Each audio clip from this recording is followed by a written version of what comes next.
Kalau di masjid masih ada anak muda, berbahagialah. Berarti masjid ini masih tetap ada sholat jamaah sampai hari kiamat.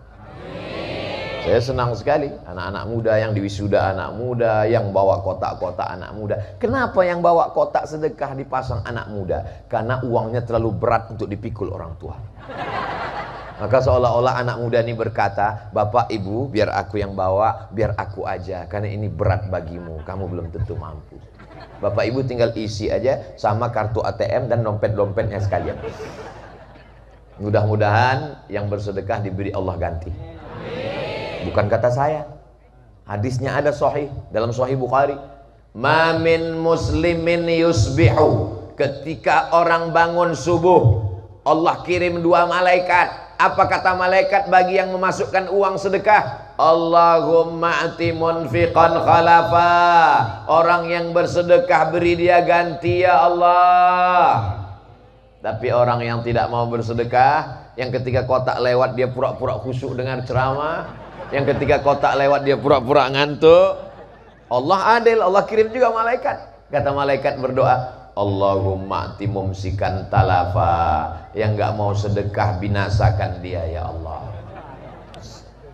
Mohon adik-adik naik ke atas, karena di atasnya ada ikan-ikan besar. Ada ikan paus, ada ikan hiu, ada ikan lumba-lumba.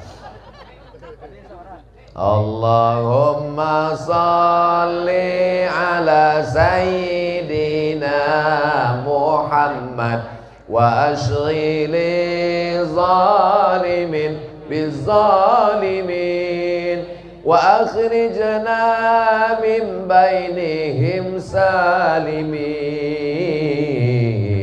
wa ala alihi wa sahbihi ajma'in. Sallallahu rabbuna ala nuril mubin Ahmad al-Mustafa Sayyidil Mursalin wa ala alihi wa sahbihi ajma'in wa ala alihi wa sahbihi ajma'in. Kenapa Ustaz Somad tiba-tiba berselawat? Karena begitu saya lihat kotak tadi naik ke atas, jantung saya detaknya kencang. Tadi pas kotak belum muncul dia slow. Begitu saya lihat kotak mendekat, maka untuk menenangkan hati ini banyak-banyak berselawat. Paham? Nanti kalau kelihatan kenapa Ustaz Somad itu berselawat banyak sekali, jantungnya nggak normal, berdegup jantung, darah tinggi naik, jantung koroner naik. Setiap melihat kotak sedekah,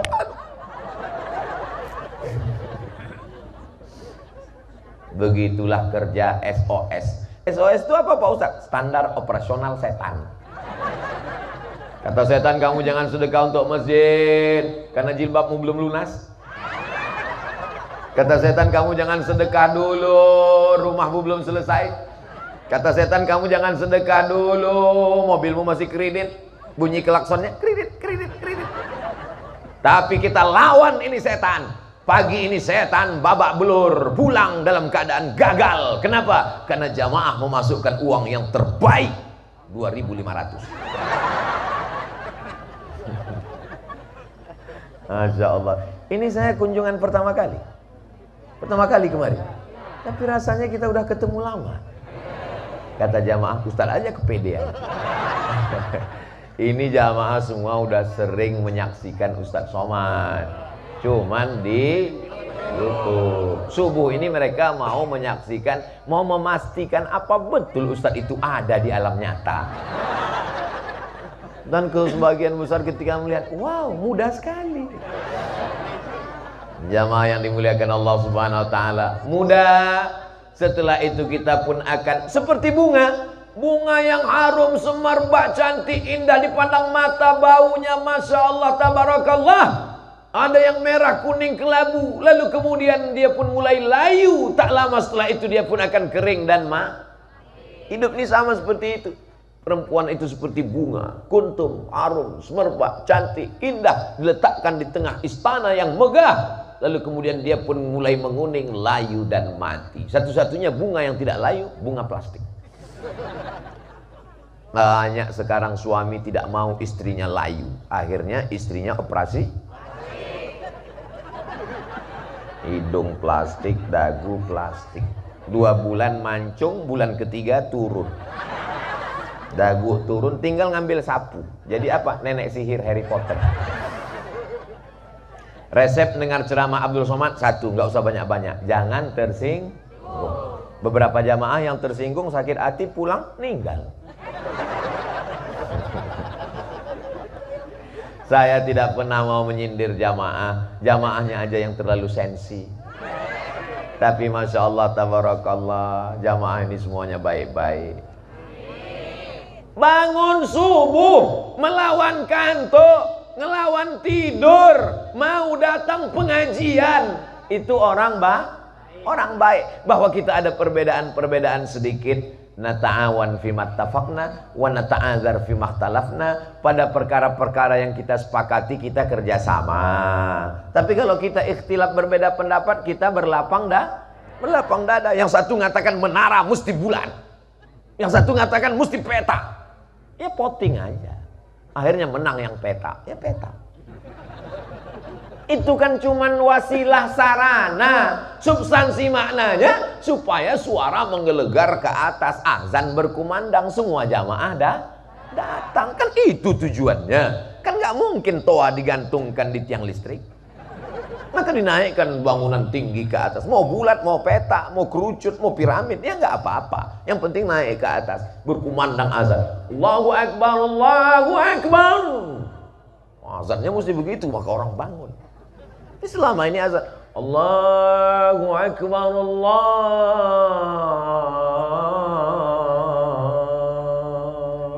Akbar, hayya 'alas shalah.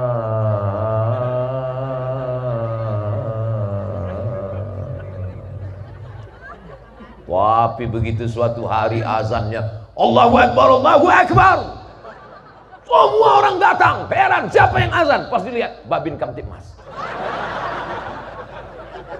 Allahu Akbar. Nah ini perlu. Nanti diadakan lomba musabaqah azan dalam rangka 17 Agustus. 7? Anak-anak muda ini disuruh dia azan. Jangan sampai yang azan yang dulu azan waktu tahun 80 masih azan juga sekarang. Allah, dia yang azan, kita yang ragu. Ini sampai selesai apa enggak nih? Sampai finish apa enggak nih? Adik-adik, anak-anak muda nanti ikut azan ya. Ustadz Somad biar kurus-kurus begini, biar jelek-jelek begini, lomba azan juara 1 tingkat SD se-Kabupaten Asahan. Pialanya masih ada, pernah diposting. Oh, sampai hari ini jadi kenangan. Fotonya masih disimpan, saya posting di Instagram yang followernya 6 hampir 7 juta itu. Lama komen di bawah, Ustadz sepatunya bagus. Azan. Hayya 'alas shalah.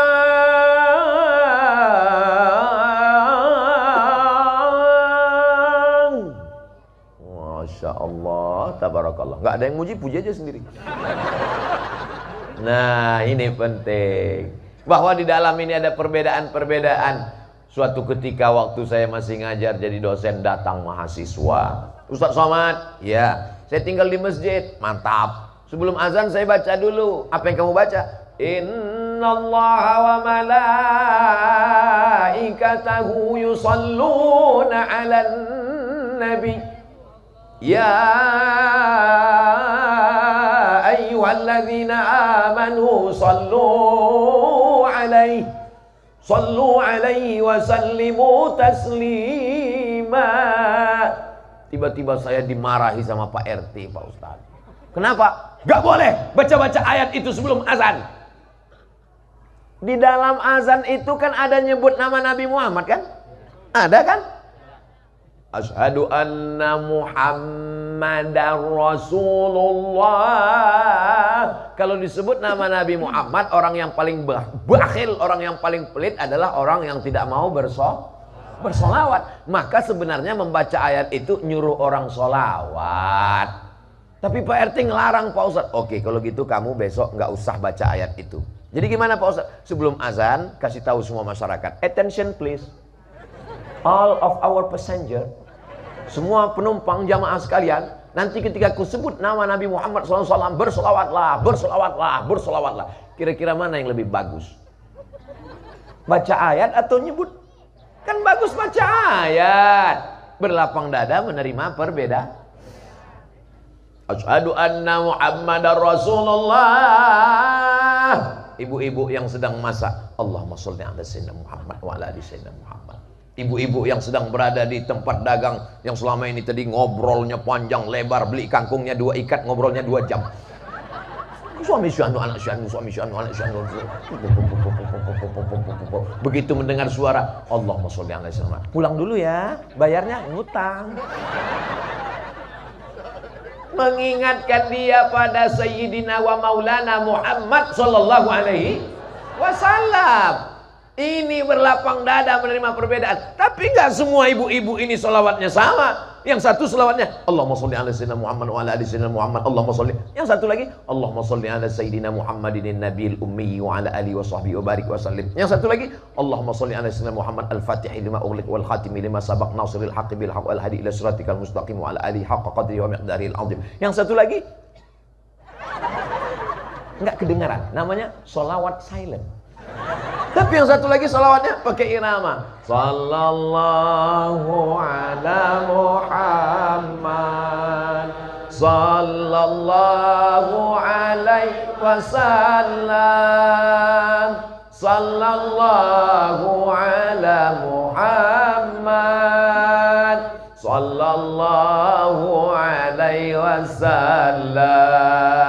Ya Nabi salam alaika, ya Rasul salam alaika, ya Habibi salam alaika, salawatullah alaika. Solawat macam-macam, bunyinya macam-macam, tapi substansi maknanya satu, mendapatkan syafaat dari Nabi Muhammad sallallahu alaihi wasallam. Ada jamaah yang pakai jubah, Abdul Somad pakai sarung. Nggak ada satupun jamaah yang ngejek Abdul Somad. Pak panitia kita yang menjemput saya, yang mengantar saya ini ustadz yang datang dijemput, pulang diantar di Subang. Tapi kalau di Riau, datang tidak jemput, pulang tidak diantar. Tapi saya bukan jelangkung. Beliau pakai jubah, saya pakai sarung, adik-adik dari Kokam pakai celana, dan mereka tidak pernah kritik saya. Ustaz Somad, kenapa kamu pakai sarung? Kami nggak pernah kelahi masalah ini, karena substansi maknanya menutup aurat.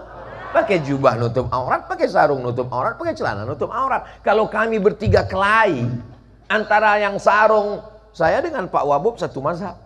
Mazhabnya namanya mazhab as-sarungiyah.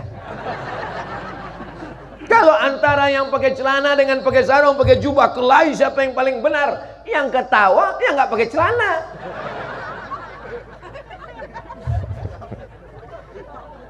Jadi kita ini, judul subuh ini memang luar biasa. Panitianya mantap. Di tempat-tempat lain itu kadang judul pengajiannya kalau dilihat di tulis. Kalau ini kan keberagaman dalam pandangan Islam. Jadi jelas. Kadang di tempat lain, marilah kita ikhlaskan segalanya. Sendal kita diambil teman, ikhlas. Helm kita diambil kawan, ikhlas. Suami dilarikan pelakor, Masya Allah. Nauzubillah, nauzubillah, nauzubillah. Mudah-mudahan suami ibu soleh-soleh semua. Saya yakin dan percaya ibu-ibu yang hadir ini suaminya soleh semua. Loh kok Ustaz tahu? Kalau suaminya nggak soleh, nggak mungkin istrinya diizinkan ikut pengajian. Adik mau ikut pengajian di masjid. Siapa yang ceramah? Ustaz Abdul Somad. Silakan pergi. Nggak ikut. Mau bangun jam 9. Alhamdulillah Ustaz Somad, suami saya itu dulu nggak sholat. Tapi setelah saya dengar pengajian Ustaz, akhirnya dia ikut. Sekarang udah sholat Pak Ustaz. Sholat apa? Sholat Jumat. Ya Allah, mudah-mudahan suami-suami ini jadi sholat. Suami-suami ini jadi anggota ISIS. Ikatan Suami Idaman